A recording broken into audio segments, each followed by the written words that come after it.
premises for which we are currently setting indicative dates, but I want to stress again that these are indicative dates at this stage.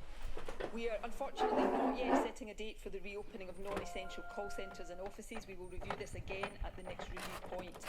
For now, working from home will remain the default position. I know that many office workers miss seeing their colleagues and many are keen to resume a more When Boris Johnson told us all to stay at home, one of my first thoughts was, what if you are living in a house with a violent partner? People are upset and thanks to